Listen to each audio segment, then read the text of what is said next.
It was a cold evening in the middle of the city. People walked fast.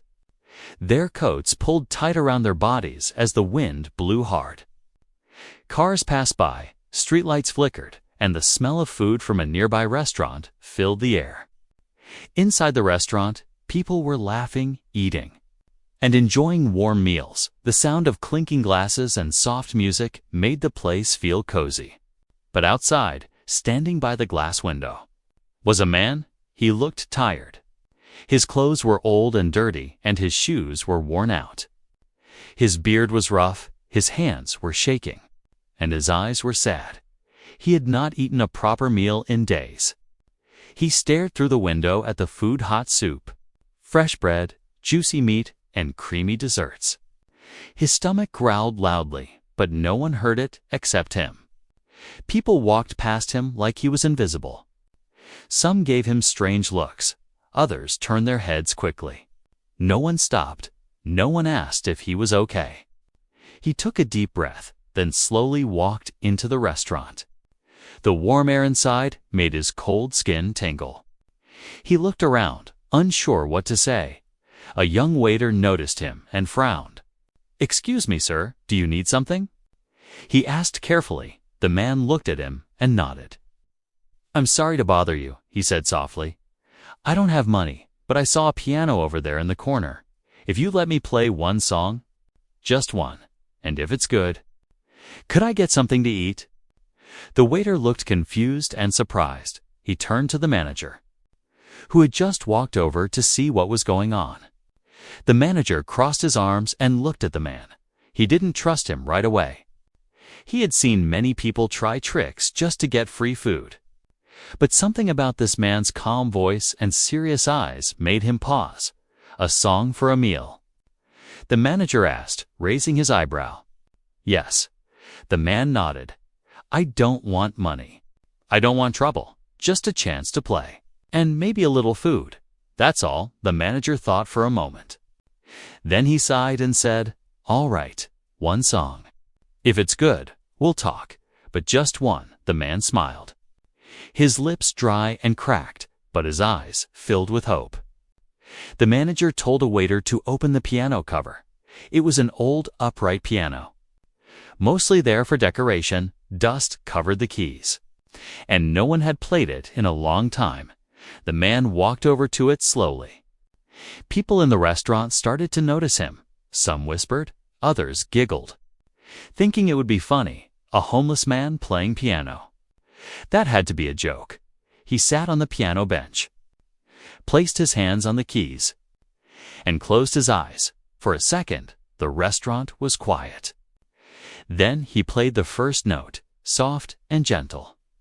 The sound floated through the air like a warm breeze. No one expected what happened next. The music grew richer, deeper, full of emotion and beauty.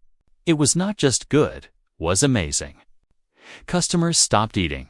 Forks froze in midair. The staff looked at each other in shock. Even the manager's mouth slowly dropped open. The man didn't look up, didn't speak, didn't move from the music. He played as if the piano was part of his soul, as if the keys remembered his touch. He played a song that had no name, but it told a story of sadness, of love, of loss, of hope. The room was silent, but hearts were loud. Some felt chills, others wiped away quiet tears. The giggles were gone, replaced by awe. A child clapped without thinking, breaking the silence. Then more people joined in, clapping loudly. Some standing. The man finally opened his eyes and looked up, surprised to see people smiling at him. He stood up slowly, unsure of what would happen next. The manager walked over, speechless for a moment. Then he said softly, "Come sit down, sir. Your meal is on the house." The man gave a small, thankful smile for the first time in a long time. He felt seen, not as a beggar, not as a problem, but as someone who still had something to give, and all it took was a song. The man sat down at a corner table in the restaurant. People were still looking at him, some with smiles, some with tears in their eyes. The music he played had touched something deep inside everyone. Even the waiters who had been busy just minutes ago were now talking quietly about him. The manager gave him a gentle nod, then turned and walked toward the kitchen. The man looked around, still unsure if this was real. He had come in just asking for food, hoping for a chance. He never expected that so many people would listen, feel, and clap. He had almost forgotten what that felt like being seen. Being heard, a young waitress came to him with a plate of warm food. Steaming rice, grilled chicken, some vegetables, and a soft bread roll on the side. A small bowl of soup followed, along with a glass of water. The man's hands trembled slightly as he picked up the spoon. He whispered a soft thank you and began to eat. Slowly, carefully, as if afraid the food might disappear. A boy around 10 years old came up to his table with his mother. The boy smiled and said, "That was beautiful, sir. My grandpa used to play piano, too." The man looked up and smiled warmly. "Thank you, young man. Your grandpa must have had good taste in music." The boy laughed and walked back to his table, holding his mom's hand. Other people began to talk quietly about the man. Some wondered who he was. Some guessed he used to be a professional pianist, one man said. "He must have played in concerts," another replied. "Maybe he taught music somewhere before life got hard." Meanwhile, the manager stood in the kitchen doorway. Arms crossed, eyes focused on the man. He didn't say anything. But his mind was full of questions. Who was this man? Why was he on the streets? How could someone so talented have nothing? He looked over at the old piano and shook his head. That piano had been sitting there for years, collecting dust, and tonight it had sung louder than ever before. A few minutes later, the manager walked back out and came to the man's table. "You played like a real artist," he said. "Where did you learn to play like that?" The man wiped his mouth with a napkin and gave a quiet smile. "Long time ago," he said. "I studied music when I was younger, played in a few places, taught a few students, but life took a turn I didn't expect." The manager pulled out the chair across from him and sat down. "Want to tell me what happened?" he asked gently. The man paused, looked down at his hands, and nodded slowly. He began to speak. His voice calm but heavy. "I had a wife, a daughter, and a small apartment. I worked at a music school. Taught kids how to play the piano. It wasn't fancy, but it was enough. Then my wife got sick. We spent everything we had on her treatment. But she didn't make it. The restaurant became quiet again. People trying to pretend they weren't listening. But every word touched the hearts of those nearby." The man continued, "I lost myself after she died. I couldn't teach anymore, couldn't play. I started drinking. Stopped paying rent, lost my job. My daughter went to live with her aunt. I didn't want her to see me like that." The manager listened without saying a word. The man looked up, his eyes moist but steady. "I've been on the streets for 3 years now. Sometimes I find a shelter, sometimes I just sleep outside. But I never stopped hearing the music in my head. Today, I saw the piano and thought maybe, just maybe, it could help me eat." The manager leaned back. Sighing deeply, he didn't know what to say. This man, who looked like just another homeless stranger, had carried so much pain and still played like an angel. Just then, one of the customers walked up to their table. He introduced himself as a local music teacher. "Sir," he said, "if you ever need a place to play again, my studio is open for you." Another person stood up and said, "I own a small hotel. I can give him a room for a few nights." A woman offered to bring him warm clothes tomorrow. The man was stunned. He didn't ask for anything but a meal. And now people were offering him kindness. His eyes filled with tears, and for the first time in a long time, he smiled, a real, full smile. Not just because he was no longer hungry, but because he finally felt human again. All it took was one song, and suddenly, the world began to listen. The man sat alone at the table.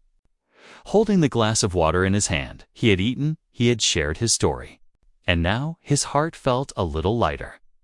But deep inside, something was still shaking. Something he had kept buried for a long time. That feeling of touching the piano again was stronger than he expected. It was like meeting an old friend after many years. The restaurant slowly returned to normal. People finished their meals. The music from the speakers came back on, but the air still held the memory of his song. Some customers came to shake his hand before leaving.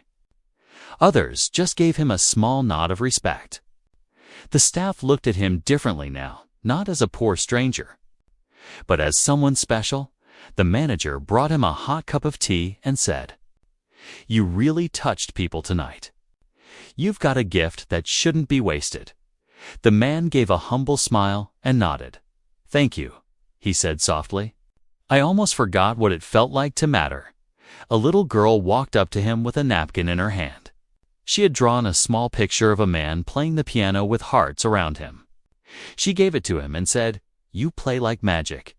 He held the napkin gently and whispered, "You just made my day." The girl giggled and ran back to her parents. The night was growing late, and soon the restaurant began to close. The man stood up slowly, not wanting to cause any trouble. He folded the napkin and placed it carefully in his pocket. He walked to the manager and said, "Thank you for the food and the kindness.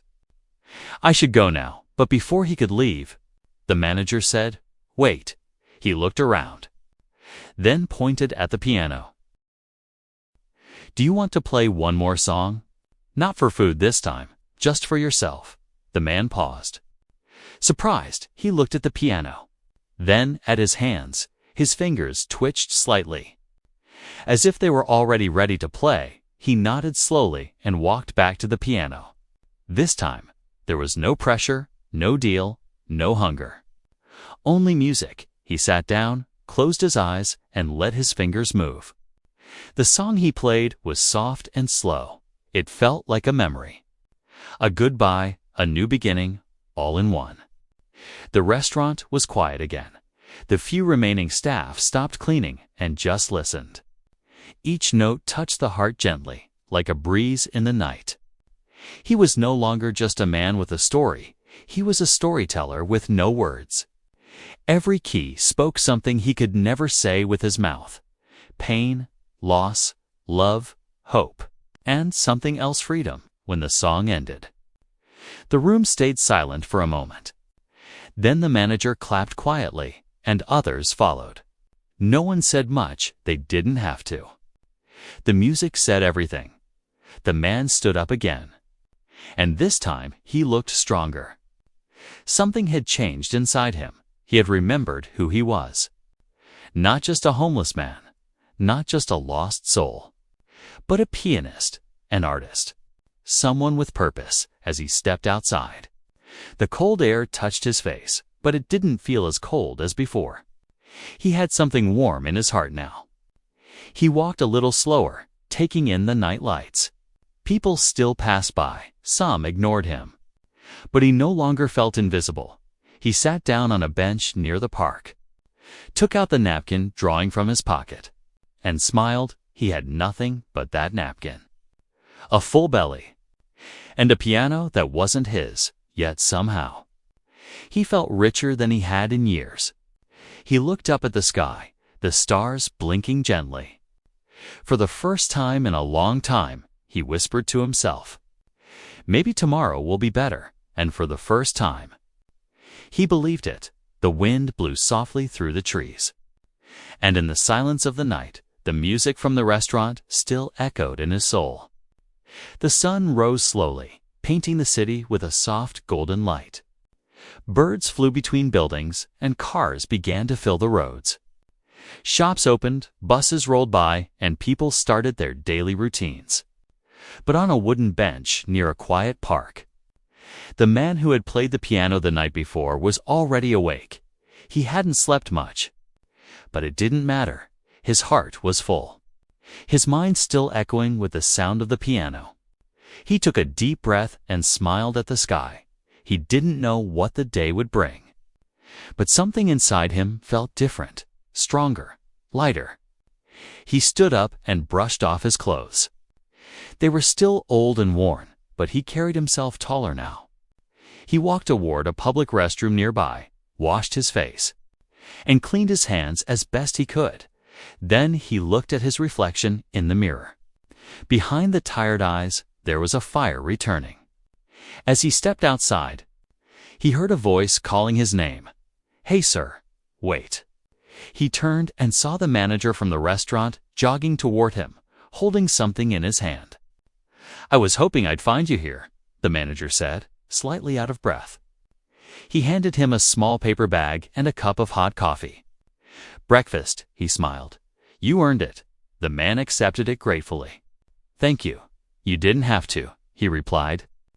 "I wanted to," the manager said, "and also, I have something to tell you." He explained that someone had posted a video of his performance last night on social media. It had already gone viral. Thousands of views overnight. People were commenting, sharing and asking, "Who is this man?" The man's eyes widened in surprise. He never expected a moment like that to travel beyond the room. "I don't even have a phone," he said quietly. The manager laughed.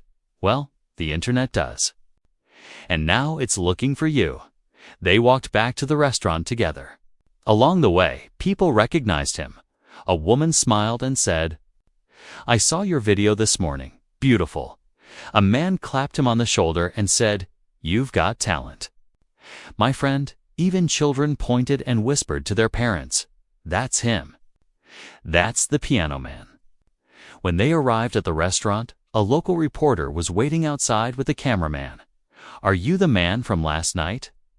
She asked politely. He hesitated, nervous. But the manager nodded and said, "It's okay. Just be yourself." They sat him down and asked questions. "What's your name? Where are you from? Where did you learn to play?" He answered simply, honestly. He didn't try to impress anyone. He just told the truth. That made his story even more powerful. He talked about his past, about his wife, about losing everything, about how music was the only thing he never let go of. He even mentioned the little girl who gave him the napkin drawing.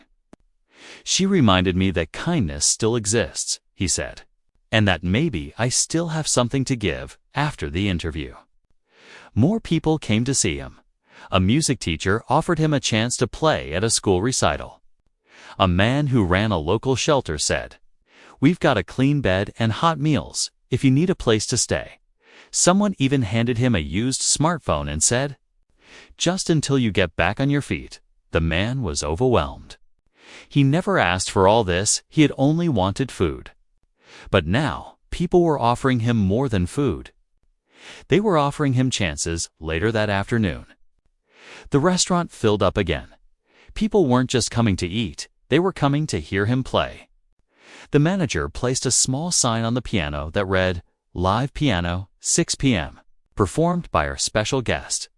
When the man sat down to play again, the room went silent. Phones came out. But he didn't care about the cameras. He played from his heart. Different songs this time, but the same emotion. Every note told a part of his story, and the audience listened, not with their ears, but with their hearts. When he finished, people clapped louder than before. Some even stood up, cheering. He smiled, stood, and bowed slightly. Not like a performer on a stage, but like a man who finally felt whole again as the crowd slowly left. The manager walked over and said, "I've been thinking. How would you feel about playing here regularly? We can't pay much, but you'll always have food, and maybe we can help you rebuild." The man looked around the restaurant, the place that gave him a chance. He nodded slowly, his eyes misty. "I'd like that," he said. "I'd like that very much." Outside, the evening sky turned golden again. Just like the night before, but this time, he wasn't watching it alone. He had people, he had music. And for the first time in years, he had hope. The next few weeks passed like a dream for the man. every evening at 6 p.m. He sat at the same old piano in the corner of the restaurant. People came early to find good seats. Some brought their families, some came alone, and some came just to listen quietly. The restaurant became known not only for its food, but also for the music that filled the room each night. The man played different songs each evening, sometimes soft and slow, sometimes joyful and fast. But every note still came from his heart. He didn't just play music, he told stories through the piano. Stories of love, pain, laughter, and dreams. People said they had never heard anything like it before. He started to recognize familiar faces in the crowd. There was the woman who always sat by the window and cried quietly during sad songs. The boy who drew pictures of him and gave them with a shy smile. The old couple who held hands as they listened, tapping their feet to the rhythm. Each person in some way became part of his new life. The manager kept his promise every day. The man was given warm food and a little money from the restaurant's earnings. At night, he stayed at a nearby shelter. It wasn't a fancy place, but it was clean, warm, and safe. For the first time in years, he didn't have to worry about sleeping outside. He had a roof over his head and something even more important purpose. One afternoon, a woman visited the restaurant holding a letter. She introduced herself as a social worker. "I saw the video of your performance," she said kindly. "I did some research and found your daughter." The man froze. His eyes widened and his hands began to shake. "My daughter," he whispered. The woman nodded. "She's 15 now. Living with her aunt in another city, she's doing well. But she hasn't seen you in a long time." Tears welled up in his eyes. He hadn't spoken to his daughter in years. He had stayed away. Believing she was better off without him, he had been too ashamed, too broken to face her. But now, he had a second chance. The woman handed him the letter. It was from his daughter. Written in simple words but full of emotion. She said she missed him, that she thought about him often. She had seen the video of him playing the piano, and she wrote, "Dad, I'm proud of you." He read the letter again and again. Holding it like it was made of gold, he cried that night. Not from sadness, but from hope. Hope that maybe, just maybe, he could rebuild what was lost. Days turned into weeks, and his name started appearing in local newspapers. People called him the Piano Man with a Story. One article was titled, "From the Streets to the Stage, Life Changed by Music. His Story Inspired Others Musicians." Teachers, even people who had given up on their dreams. He was invited to perform at a community center one weekend. It was a small event, but it felt big to him. He walked on stage wearing a simple shirt and clean trousers. He looked around the room and saw people smiling, waiting to hear him play. His hands touched the keys and the room filled with silence. Then came the music, gentle, pure, filled with feeling. When he finished, the room exploded with applause. People stood up, clapping, cheering. Some wiping away tears, he bowed deeply, feeling something he hadn't felt in years. Respect. Back at the restaurant, the manager told him, "People are calling me, asking about you. Music schools, local bands, even a radio station. They all want to hear more." The man smiled humbly. He didn't care about fame. He only cared about the music and the way it was helping him find himself again. One evening, as he sat by the piano after closing hours, the manager joined him. "You've changed this place," the manager said. "Your music, your story. It brings people together." The man looked at the piano, his fingers lightly touching the keys. "I didn't think I had anything left," he said. "But now I know music was never just a skill. It was the only part of me that never died." The lights were dim, the chairs stacked, the restaurant quiet. But the man felt full, not with food or money, but with something deeper: hope, love, and a second chance. He looked at the empty piano bench beside him and whispered, "Tomorrow I'll play for her, and in his heart. He knew this was only the beginning. The day he was going to see his daughter finally came. The man woke up early, long before the sun rose. He sat on the edge of his shelter bed, holding the letter she had written him. He had read it every night since the day he received it, but today the words felt heavier. He was nervous, excited, and scared all at the same time. He had not seen her in so many years. Would she recognize him? Would she still love him? He had missed birthdays, school plays, and late-night stories. He had missed being her father. And now he was walking into her life again. He only hoped she would let him stay. The manager gave him clean clothes and paid for his bus ticket. "You've come this far," the manager said. "Now it's time to take the next step." The man thanked him with a firm handshake and moist eyes. He stepped onto the bus, holding his daughter's letter in one hand and a small bag in the other. The bus ride felt long, though the city wasn't far. Each passing mile brought back old memories, her laughter, her tiny hand in his, the way she'd say "Daddy" with joy. When the bus stopped, he stepped out and looked around. He felt like a stranger in this part of the city. But he followed the directions the social worker had given him. He reached a quiet neighborhood with small houses and flower pots by the windows. He found the right address and stood in front of the gate. His heart was pounding. He raised his hand to knock, then stopped. He took a deep breath, then finally knocked gently. The door opened, and a woman stood there. It was his sister-in-law, the one who had taken his daughter in. She looked surprised, but not unkind. They stood silently for a moment before she spoke. "She's inside. She's been waiting for you." He stepped inside the house slowly. The walls were filled with family pictures, and the air smelled of fresh bread. And there she was, sitting on the couch. His daughter, now a young girl. With eyes just like her mother's, she looked up and saw him. For a second, neither of them moved. Then she stood up, walked over, and without saying a word, hugged him tightly. He froze. Then gently hugged her back. Tears rolled down his cheeks. "I'm so sorry," he whispered. "I missed you every single day." She didn't say anything, just held him tighter. She didn't need words. Her hug said everything. She had waited for this moment too. They sat together on the couch. He told her about everything, the pain, the streets, the piano, the people who helped him. He didn't hide the dark parts, but he didn't let them be the whole story. He spoke honestly, and she listened quietly. When he finished, she said, "I saw the video, Daddy. I always knew you were still in there." Somewhere, they spent the day talking, laughing, even crying a little.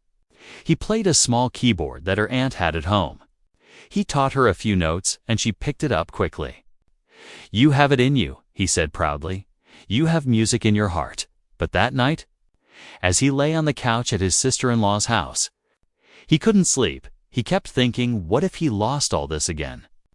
What if this was just a short visit and not the beginning of something real? He still had no house, no real job, no savings. Would he be able to stay in her life now, or would she slip away again? The next morning, he spoke to her aunt. "I don't want to bring more trouble into your life," he said, "but I want to be there for her, even if it's just once a week. Even if I have to start from the bottom again." His sister-in-law nodded slowly. "You've changed," she said. "I can see it. She's happy. And she needs you, but she also needs you to stay strong this time." He looked down. Ashamed but determined. "I will," he promised. "I won't run again." Later that day, he returned to the restaurant. The manager was waiting with good news. "I talked to a local music center," he said. "They're willing to let you teach part-time, and," he added with a smile, "someone from the radio station called again. They want a full interview." The man couldn't believe it. Just weeks ago, he was sleeping on cold benches and begging for scraps. Now he was playing music, finding his daughter, and being given chances he never imagined. Still, deep inside, he knew there would be hard days ahead. Not every day would be full of applause or smiles. There would be doubt, fear, and struggle again. But this time, he had something to fight for, someone to live for. He placed his hands on the piano later that evening, and before playing, he whispered, "This one's for her," and the music flowed not just through the room, but through every piece of his soul. He wasn't lost anymore. He was finding his way home. The days started to move faster. The man had found a rhythm in life again. Every morning, he woke up with purpose. He helped clean the shelter before leaving, then walked to the restaurant where the piano waited for him. He practiced for hours. Not because anyone asked him to, but because it felt right. The manager treated him like family now. He didn't just offer food or money anymore. He offered trust. Sometimes they sat together after closing, sharing stories, laughing over simple things. The man had not laughed like that in years. It made him feel human again one weekend. He started teaching at the local music center. His students were children, teenagers, even a few older adults who had always dreamed of learning piano. At first, he was nervous. His hands trembled as he stood in front of the small class. But then a boy raised his hand and asked, "Sir, can you play something before we start?" He nodded slowly, sat at the old piano in the room, and played a short, cheerful tune. When he finished, the room clapped for him, and all his fear melted away. He began teaching with a gentle tone, patient and kind. He didn't just teach music, he taught feeling, emotion, and belief. He told his students, "You don't play with your fingers, you play with your heart." News about him kept spreading. His story had already touched the hearts of many. More people began showing up at the restaurant every evening. Some brought flowers, others brought letters. Some just brought kind words. He read every note, every message, and kept them safe in a small box the manager gave him. He said, "These are reminders of the second chance I've been given." One day, a woman from a large concert hall visited the restaurant. She introduced herself as a talent scout. "I heard your story on the radio," she said, "and I had to come see for myself." She listened quietly as he played a soft melody. When he finished, she said, "We're planning a concert to raise funds for homeless shelters and music education. Would you consider playing as a special guest?" The man stared at her in disbelief. Him, a man who had lived on the streets, now playing in a concert hall. He looked at the manager, who nodded with a proud smile. He looked back at the woman and said, "Yes, I'd be honored," for the next few weeks. He practiced more than ever. He chose songs that meant something to him, songs that told the story of his journey. He even wrote a new piece, one he called "Daughter's Light." It was soft and warm, like the feeling of holding her hand again. He invited his daughter and her aunt to the concert. They agreed to come, and he saved 2 front row seats just for them. He also invited his students from the music center, the staff from the restaurant, and everyone from the shelter. "This is not just my moment," he told them. "It's ours." The night of the concert arrived. The hall was big, with shining lights and rows of seats. He stood behind the stage, dressed in a simple suit someone had donated to him. His heart beat fast, but he felt calm. He took a deep breath and stepped onto the stage. The lights hit his face, and for a moment, the crowd disappeared. He saw only the piano. He sat down, placed his fingers on the keys, and began to play. Each note danced through the hall. The music was filled with emotion, his pain, his hope, his love, and his journey. People in the audience listened silently, some with closed eyes, some with tears. His daughter watched with a proud smile, her hands clasped tightly in her aunt's. The final song he played was "Daughter's Light" as he played the last note. Silence filled the hall. Then came the sound of applause, loud, long, and full of heart. People stood up, clapping, cheering, shouting his name. The man stood slowly and bowed, tears shining in his eyes. That night, he didn't just play music. He told the world his story without saying a word. He didn't feel like the broken man who once begged for food. He felt like the man he was always meant to be, an artist. A father, a survivor, backstage. His daughter hugged him tightly. "I'm so proud of you," she whispered. He kissed the top of her head and said, "This is only the beginning." The concert raised enough money to help several shelters and music schools. But more than that, it raised hope. People began to see the homeless not as strangers, but as people with stories. People with dreams, and all of it began with one hungry man. And a piano. 1 year had passed since the night of the concert. The city had changed in small ways, but the man's life had changed completely. He was no longer sleeping on park benches or walking the streets with empty hands. He had a small apartment, now not fancy, but clean and warm. It had a piano in the corner, a second-hand one gifted by a local music school. He kept it polished like it was made of gold. Every morning he opened the windows, let the sun in, and played something soft. He didn't play to impress anyone anymore. He played to remind himself who he was. He played to keep the music alive inside his heart. He still worked at the restaurant, not just as a pianist, but as part of the team. He helped clean tables, greeted guests, and sometimes even cooked simple meals. Customers loved him. They often asked, "Will you play something for us?" And he always smiled and said, "With pleasure." He also taught piano 3 days a week at the community center. His students had grown in number. Some were children from poor families. Some were adults chasing forgotten dreams. He gave each one time, attention, and kindness. He remembered what it felt like to be ignored, and he promised never to make anyone feel that way again. His daughter visited often. Sometimes she stayed for the weekend. And they played music together. She had started learning piano seriously. And he guided her patiently.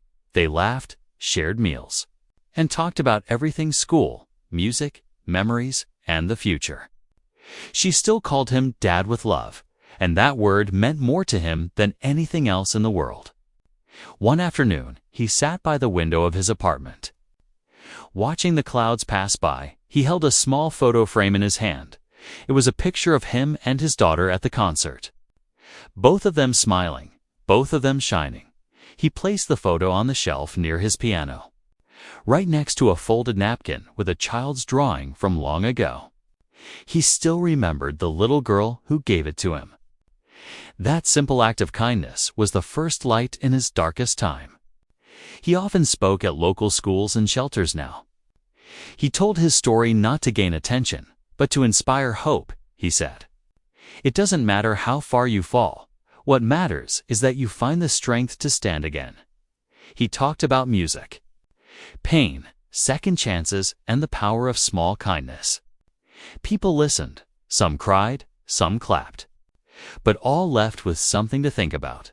One day, the same concert hall that had welcomed him last year invited him again, this time not just to perform, but to speak to a group of young musicians. He wore the same simple suit, but he walked with more confidence now. He stood on the stage, looked around and smiled. He said, "A year ago, I stood right here and played my heart out. I was scared, but I did it anyway. Now I'm here to tell your story isn't over." No matter where you are today, tomorrow can be better. After his talk, a young boy walked up to him and asked, "Sir, do you think someone like me can ever become a great musician?" The man bent down, looked the boy in the eyes, and said, "Greatness doesn't come from where you start. It comes from how much heart you put into every note." He returned home that evening with peace in his heart.